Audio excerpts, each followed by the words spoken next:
connard! Monsieur, connard.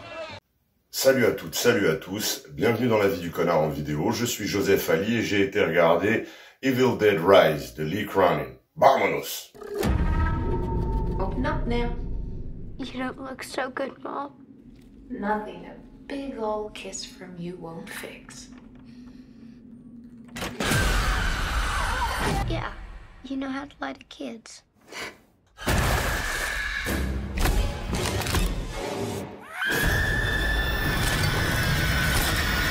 What will be.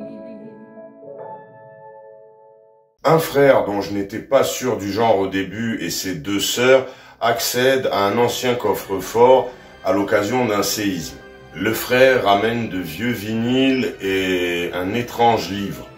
Lorsqu'il écoute les vinyles, le livre semble prendre vie et soudain des entités surnaturelles viennent tourmenter la famille et même tout l'immeuble.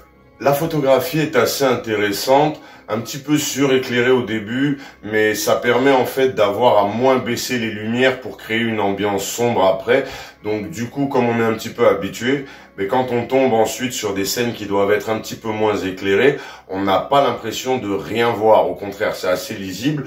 Et au niveau photographique, j'ai trouvé que c'était plutôt sympa. Les couleurs sont bien travaillées, l'étalonnage est très propre. En tout cas, on a de ce côté-là un travail très correct. À la réalisation, l'intro, c'est une tuerie. C'est vraiment une boucherie. L'intro du film, à la limite, je devrais pas le dire maintenant, mais une fois que vous avez passé l'intro, vous pouvez rentrer chez vous parce que c'est la meilleure partie du film, c'est l'intro.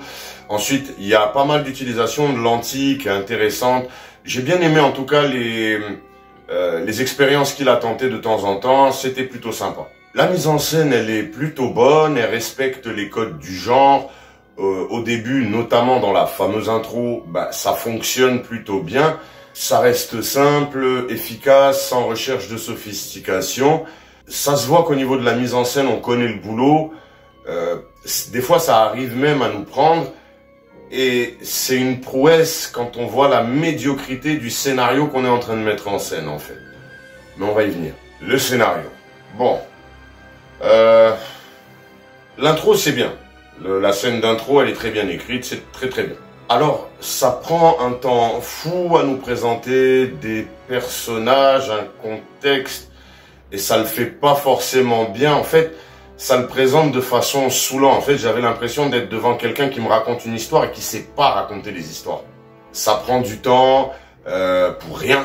On aurait pu faire bien plus vite pour arriver direct dans le vif du sujet. Mais je me mets à la place du scénariste. Si tu fais ça, il te reste 40 minutes de film, vu que ce que tu as écrit, c'est tout pourri. On a une surutilisation des dialogues et les dialogues sont pourris et inutiles.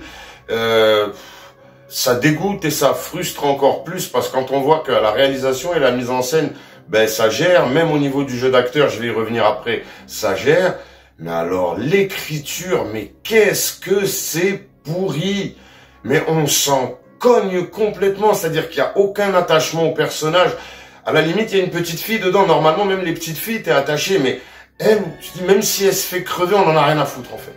On a 30 à 40 minutes de présentation, et le problème, c'est que ça nous met un contexte, mais le film raconte rien. Il n'y a pas d'histoire. Ça raconte rien du tout. Que chi. C'est pourri au maximum.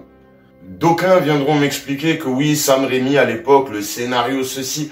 Ouais, mais en fait, ils prenaient pas 40 minutes pour t'expliquer où ils étaient. Déjà, ils arrivaient, t'avais une image chelou. Tu savais, on est mis en contexte 10 minutes. Ensuite, on te fait monter crescendo la pression. Et à la fin, voilà. Mais là, sérieux, c'est mal écrit. C'est pourri. Rien de ce qui est raconté là-dedans n'est effrayant. De toute façon, rien de ce qui est raconté, en fait, ça ne raconte rien. Je me répète, mais je fais comme le film. Ça raconte rien. Et c'est rare, très très rare que je me permette de dire ça. Mais là, ouais, on a un exemple de quelque chose qui a quand même été écrit avec le cul. Au niveau du casting, honnêtement, tous les acteurs sont bons. Ils ont tous fait du bon travail. Ça dégoûte encore plus parce que malgré le fait qu'ils avaient des lignes de dialogue pourries, ils ont quand même réussi à faire du bon taf. Moi, personnellement, je les ai trouvés très bons dans ce qu'ils faisaient, surtout vu le matériel qu'ils avaient. On va pas faire le tour, mais tout le monde a livré une belle prestation d'acteur. Bravo à toute l'équipe du casting, à tous les acteurs. parce que arriver à jouer un script avec des dialogues aussi pourris, en tout cas, les feuilles du script, elles pourraient servir de torche-fion à des babouins. Au moins là, ça servira à quelque chose. Les effets visuels et les maquillages sont très très bons. Il y avait pas mal de practical, je pense. J'irai pas regarder le making of parce que franchement, il m'a gavé. Le film m'a gavé de chez gavé. Donc, que l'histoire, c'est vraiment du foutage de gueule. Et c'est énervant parce que tout le reste était vraiment à la hauteur. Il y aurait eu un scénario carré, propre, quelque chose d'efficace. Tout le reste était super à la hauteur. Les effets spéciaux, tout était très bien. Mais le problème, c'est que j'en ai rien à foutre, moi, des effets spéciaux, si c'est pas pour me raconter une histoire avec. Si c'est juste des prouesses d'effets spéciaux, je vais sur YouTube, je tape VFX démo et j'ai des trucs, tu vois. Non, le but des effets spéciaux, c'est surtout dans les films de genre comme ça, c'est d'arriver à te faire peur par rapport à l'histoire qui a créé un attachement. Il y a zéro attachement. Donc en tout cas, au niveau des effets spéciaux et des maquillages, c'est super réussi selon moi. C'est un compartiment encore qui... dont le travail ne va pas être mis en valeur à cause de la médiocrité de l'écriture toute naze. Mais sinon, au niveau des VFX et des maquillages, tip top. La musique, elle aussi, elle est très bonne, très bon travail, un très bon choix. Moi, j'ai bien aimé les petites compositions et des fois même les morceaux qui ont été choisis. Je trouvais que c'était intéressant. En fait, tout ce qui fait partie du cadre réalisation et mise en scène, moi, j'ai trouvé ça plutôt réussi. Hein. Peut-être qu'il y a que moi qui ai trouvé ça réussi. Mais par contre, je sais pas si on va... Il y aura d'autres avis que le mien par rapport au scénario qui est quand même, mais... Bon, en conclusion, c'est pas bon. C'est pas avec ça qu'on va mettre des paillettes dans nos vies, hein. Les calculs sont pas bons, Kevin. C'est quand tu vas mettre des paillettes dans ma vie, Kevin. Les effets horrifiques, la réal, la mise en scène, tout ça c'est très réussi, mais le tout est plombé. Mais quand je dis plombé, c'est limite assassiné. Par un scénario, on a l'impression que ça a été écrit par l'IA d'un PC à qui manque des barrettes de RAM. C'est vraiment dégueulasse. La note, ce sera 4 sur 10, mais bon, ça, on s'en fout. Moi, je suis qu'un connard qui donne son avis. Evil Dead Rise, c'est mauvais. C'est très, très mauvais. Ça ne rend pas du tout hommage au film de Sam Raimi.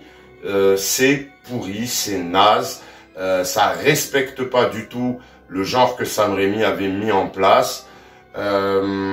C'était une perte de temps. C'est littéralement une perte de temps à laquelle je ne vous invite pas d'aller. Ça, n'y allez pas. Ne dépensez pas votre argent, même si c'est 3 €, même si c'est une place que vous avez eue avec le CE. Vous allez perdre votre temps. Le temps est précieux. Ne perdez pas votre temps en allant voir ce film. Allez voir autre chose, restez chez vous, jouez aux échecs, lisez des livres, faites autre chose, faites des enfants, faites ce que vous voulez. Mais ça m'a vraiment plombé un vendredi. Donc, c'est pas la peine d'aller le voir. Je le déconseille fortement, extrêmement fortement. Voilà, ce sera tout pour cet avis en vidéo. N'hésitez pas à me dire en commentaire si vous aussi vous êtes tombé dans le piège d'aller voir ce film. Ou bien si vous, des fois, vous l'avez apprécié, n'hésitez pas à échanger en commentaire. C'est tout à fait l'espace pour ça. Pensez à vous abonner, ça vous permettra de ne pas rater les futurs contenus. Mettez des pouces, ça vous permet de me récompenser totalement gratuitement. Et croyez-moi, c'est bienvenu. Et ce qui est encore plus bienvenu, c'est de me supporter financièrement via Tipeee ou PayPal. Les liens sont dans la description. Je vous dis à très très vite. D'ici là, take care. Cheers.